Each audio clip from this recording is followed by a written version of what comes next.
এই শব্দ করছি কে? ডাক্তার,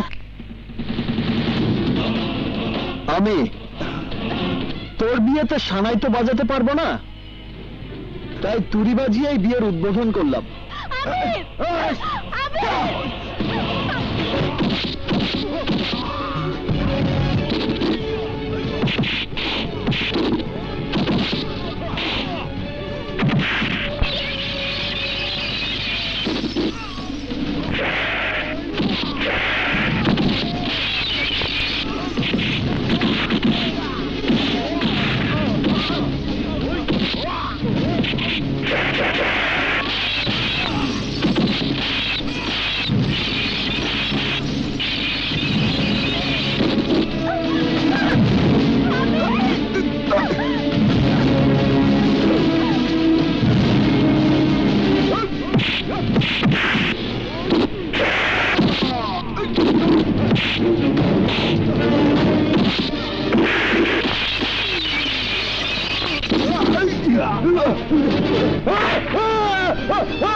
গাড়ি থামা।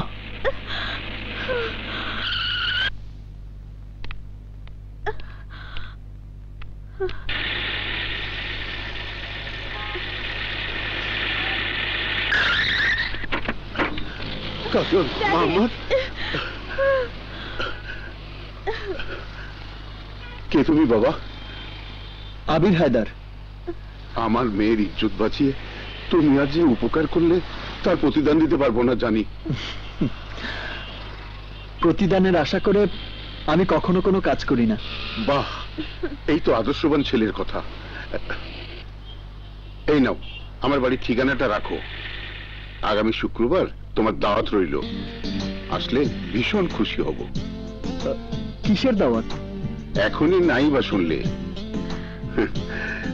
মনে করো আমার এই দাওয়াত তোমার জন্য একটা সারপ্রাইজ। বলিস কি? তবে আর বলছি কি, আমি একাই গুন্ডাদের মেরে আসাদ চৌধুরী মেয়েকে উদ্ধার করেছি। রিয়েলি ভাইয়া, ইউ আর গ্রেট। তুই গ্রেট বললে কি হবে? বাবা তো আমার কোনো মূল্যই দিতে চায় না। এবার থেকে দেবে।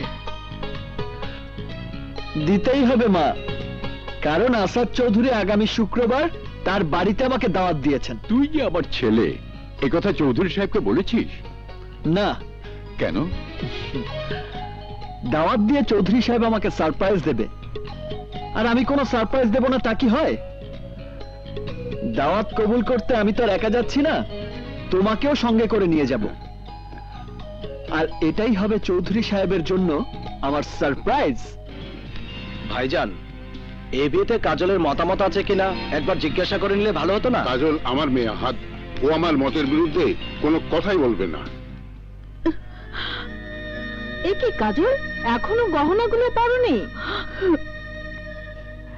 মেয়ে হয়ে জন্মেছ, শ্বশুর বাড়িতে তো একদিন না একদিন যেতেই হবে, দুদিন আগে আর পরে।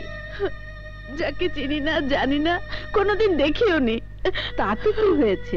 কোনো বাবা কি তার সন্তানের অমঙ্গল চায়? আমাদের সবাইকে তোমার ড্যাডি সারপ্রাইজ দেবে বলেছে। ওয়েলকাম আবির, ওয়েলকাম। আমি তো তোমার জন্যই অপেক্ষা করছি। আসসালামু আলাইকুম। আসসালাম। ওয়ালাইকুম আসসালাম। ভালো দিনই এসে পড়েছেন। ওর নাম আবির হায়দার। আবির আমারই ছেলে স্যার। আপনার ছেলে?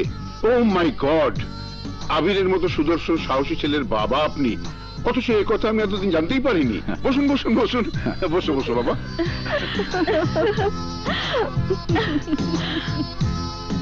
আবির আমার মেয়ের জন্য যা করেছে তার পুরস্কার ও নিশ্চয়ই পাবে। আর দেরি কেন ভাইজান, আপনি অনুমতি দিলে কাজলকে আংটি পরানোর পর্বটা সেরে ফেলি। নিশ্চয়ই নিশ্চয়ই।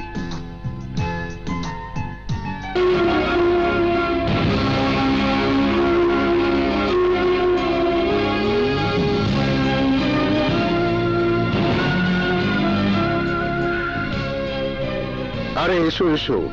আসসালামু আলাইকুম। ওয়ালাইকুম আসসালাম। এই হচ্ছে আমার হবু জামাই মির্জা আবির। এই শহরের বিখ্যাত বিজনেস ম্যাগনেট। বসো। Thank you.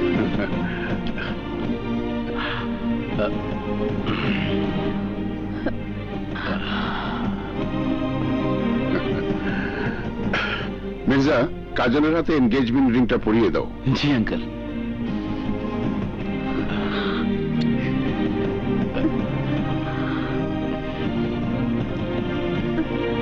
Excuse me. হাতটা দাও।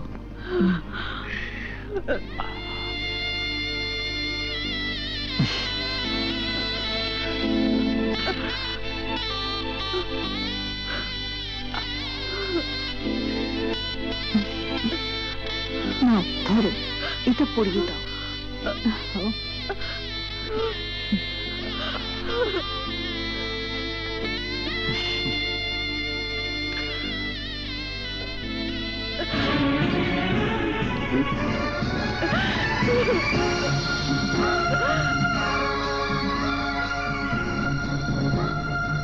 জামাই বাবাজি, এর নাম আবির হায়দার, আমার বিশ্বস্ত সুপারভাইজারের আদর্শবান ছেলে।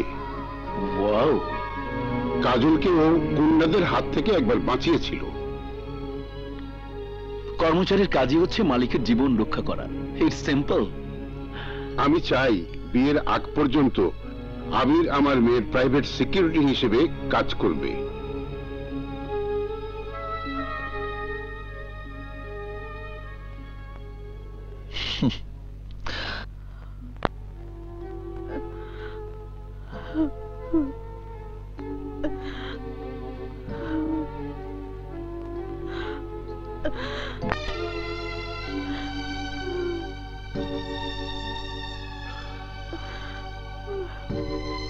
কাজল,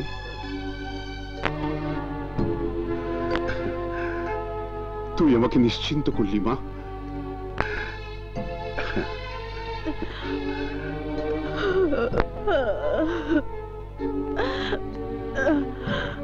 তুমি কি করলে ড্যাডি? আমার জীবনটা তুমি ধ্বংস করে দিলে। আমার ভালোবাসার আবিরকে ছাড়া আমি যে বাঁচবো না। কাজল, কাজল। আবির, বোকামি। কাঁদছো কেন? এঙ্গেজমেন্ট হয়েছে, বিয়েতে হয়ে যায়নি। বিয়ে হয়ে গেলে আমি কি করব? আমার জীবন থাকতে তোমার বিয়ে অন্য কোথাও হতে পারে না। আবির, তোমার প্রাইভেট সিকিউরিটি হিসেবে যখন অ্যাপয়েন্টমেন্ট পেয়েছি, তখন তোমার ড্যাডির কাছে মির্জার আসল রূপ আমি প্রকাশ করে দেব। মির্জার চেহারা দেখে আমি বুঝতে পেরেছি ও একটা ক্রিমিনাল। কি বললি? আমার 5 কোটি টাকার ঔষধ বাজেয়াপ্ত করে পুলিশ গোডাউন সিলগালা করে দিয়েছে। জি ভাইয়া। লাখ টাকার বগন খাই 1 টাকার ছাগলে। দাবির, আমার কোনো দোষ নেই স্যার। চুপ! মাসে মাসে আমি তোকে টাকা দিই কিসের জন্য? তোর পুলিশ ডিপার্টমেন্ট জানলো কি করে যে আমার কোম্পানিতে ভেজাল ঔষধ তৈরি হয়? নাম পরিচয় গোপন রেখে কে যেন থানায় আপনার বিরুদ্ধে ইনফরমেশন দিয়েছিল। আমি কেসটা হাতে নেওয়ার আগেই কমিশনার সাহেব। তোমার কাছে আমি কমিশনারের গল্প শুনতে চাই নেই। মিডিয়া যদি কোনোভাবে খবরটা জানাজানি হয়ে যায় তাহলে আপনি কোনো চিন্তা করবেন না। মির্জা ল্যাবের মালিক যে আপনি, কাগজে কলমে তার কোনো প্রমাণ নেই। কাজেই আপনি ধরাছোঁয়ার বাইরেই থেকে যাবেন। গুড। চারিদিকে শুধু ভেজাল আর ভেজাল। এই নাও চা। আসসালামু আলাইকুম আন্টি। ওয়ালাইকুম আসসালাম। আরে জামাই বাবাজি যে। মানে এই দিক দিয়েই যাচ্ছিলাম, ভাবলাম আপনাদের সাথে একবার দেখা করে যাই। আমাদের সঙ্গে না কাজলের সঙ্গে? না মানে তুমি আঙ্কেলের সঙ্গে বসে গল্প করো, আমি কাজলকে দিয়ে চা পাঠিয়ে দিচ্ছি। চলো বসি। জি জি জি প্লিজ। নগদে 500 টাকা বা তার বেশি পেমেন্টে পেতে পারেন ঢাকায় জমিসহ 20 কোটি টাকার পুরস্কার।